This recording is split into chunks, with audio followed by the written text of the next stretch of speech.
Bulan ini pemerintah menggelontorkan program perlindungan sosial, mulai dari bantuan langsung tunai atau BLT hingga bantuan beras.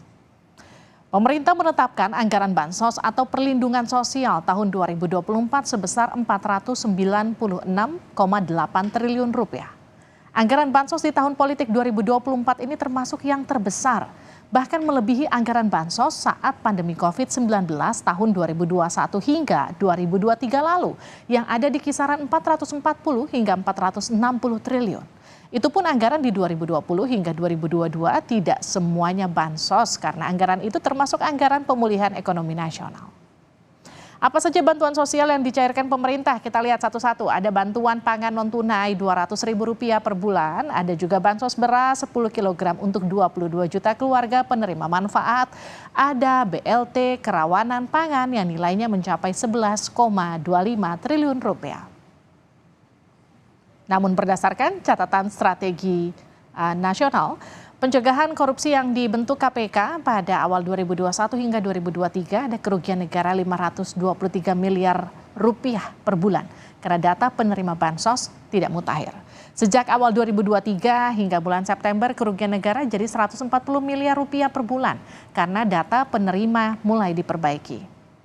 Stranas atau Strategi Nasional Pencegahan Korupsi menemukan ada 23.800 ASN penerima bansos, 14.000 pengurus atau pemilik badan hukum, serta 493.000 peserta BPJS Ketenagakerjaan yang seharusnya tak layak menerima bansos tapi justru jadi penerima. Persoalan tata kelola bansos jadi perdebatan hangat antar capres dalam debat terakhir capres Minggu malam. Lebih lengkap kita bahas usai tayangan berikut. Program bantuan sosial yang saat ini dikucurkan pemerintah menjadi materi dalam debat presiden terakhir Minggu malam. Calon Presiden nomor urut 3 Ganjar Pranowo menanyakan tata kelola bansos yang kerap bermasalah justru ke calon Presiden nomor urut 1 Anies Baswedan. Lagi rame kita mau tanya soal bansos. Karena menurut saya bansos ini adalah kewajiban negara dan rakyat berhak mendapatkannya. Tapi kita punya problem.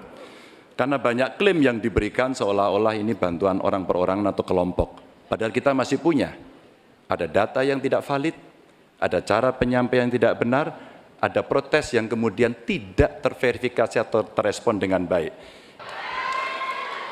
Karena proses logic thinkingnya adalah datanya diperbaiki. Ini yang pernah kita lakukan dan ketika kawan-kawan KD sudah bersusah payah diberikan ke atas, balik lagi pada data yang sama. Seolah-olah kita abai pada soal data ini, sehingga betul-betul bansos yang diberikan, yang rencananya tadi menurunkan kemiskinan, mengurangi gap, menurunkan kemiskinan oke ternyata, tapi gap tidak. Calon Presiden nomor urut 1 Anies Baswedan menyebut bansos seharusnya diberikan untuk kepentingan penerima, bukan pemberi bansos. Anies juga mengkritik tata cara pemberian bansos. Sebagai bansos adalah bantuan untuk si penerima, bukan bantuan untuk si pemberi. Karenanya dia diberikan sesuai dengan kebutuhan si penerima. Kalau penerimanya membutuhkan bulan ini, ya diberi bulan ini. Kalau dibutuhkannya 3 bulan lagi, ya 3 bulan lagi. Tidak usah dirapel semuanya. Dijadikan sebagai sesuai kebutuhan. Yang nomor 1 yang itulah yang disebut sebagai bansos tanpa pamrih. Kemudian yang kedua, pemberian bansos ini harus tepat sasaran. Artinya diberikan melalui pendataan yang baik, informasi data itu harus akurat, dan mekanisme pemberiannya melalui jalur birokrasi. Bukan dibagikan di pinggir jalan, tapi dibagikan langsung di lokasi menggunakan jalur birokrasi. Juru bicara TKN Prabowo Gibran Andre Rosiade menilai pernyataan pasangan calon lain saat debat terkait bansos tidak tepat. Andre berdalih anggaran bansos yang diberikan pemerintah Jokowi sudah disetujui DPR. Memang faktanya sekarang masyarakat itu membutuhkan bansos. Jangan sampai karena ada unsur politik, ambisi kekuasaan, kebutuhan rakyat dihalang-halangi.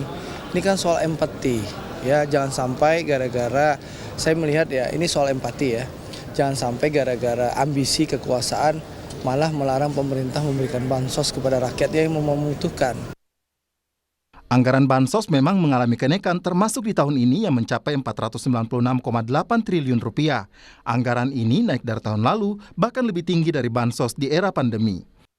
Anggaran bansos di tahun ini berupa bantuan pangan non-tunai Rp200.000 per bulan, program Keluarga Harapan untuk 10 juta keluarga penerima manfaat, beras bansos 10 kg untuk 22 juta keluarga, serta BLT kerawanan pangan 11,25 triliun rupiah. Presiden Jokowi menampik tudingan bahwa bansos digunakan untuk kepentingan politik. Menurut Jokowi, bansos tidak hanya diberikan pemerintah jelang pemilu. Oh, udah dari dulu. Itu kan sudah dari September bantuan pangannya. Dan itu semuanya sekali lagi itu kan sudah lewat mekanisme persetujuan di DPR APBN itu. Jadi jangan dipikir hanya keputusan kita sendiri, tidak seperti itu dalam mekanisme kenegaraan kita, kepemerintahan kita nggak seperti itu. Berdasarkan catatan Strategi Nasional Pencegahan Korupsi yang dibentuk KPK pada awal 2021 hingga awal 2023, ada kerugian negara Rp523 miliar per bulan karena data penerima bansos yang tidak mutakhir. Sejak awal 2023 hingga bulan September, kerugian negara menjadi Rp140 miliar per bulan karena data penerima mulai diperbaiki. Stranas Pencegahan Korupsi menemukan ada 23.000 ASN penerima bansos, 14.000 pengurus atau pemilik badan hukum, serta 493.000 peserta BPJS Ketenagakerjaan yang seharusnya tidak layak menerima bansos, tetapi justru menjadi penerima. Pencairan bansos di masa kampanye menjadi sorotan karena dinilai rawan disalahgunakan. Selain persoalan akurasi data penerima manfaat, baik Anies Mohaimin dan Ganjar Mahfud mengkritik penyaluran bansos di masa kampanye. Tim Liputan, Kompas TV.